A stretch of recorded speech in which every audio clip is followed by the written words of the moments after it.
എന്റെ വഴികളിൽ മൂകസാന്ത്വനമായ പൂവുകളെ, എന്റെ മിഴികളിൽ വീണുടഞ്ഞ കിനാക്കളെ നന്ദി.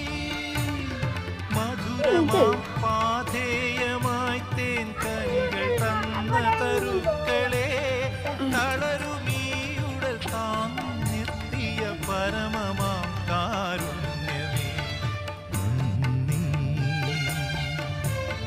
നന്ദി.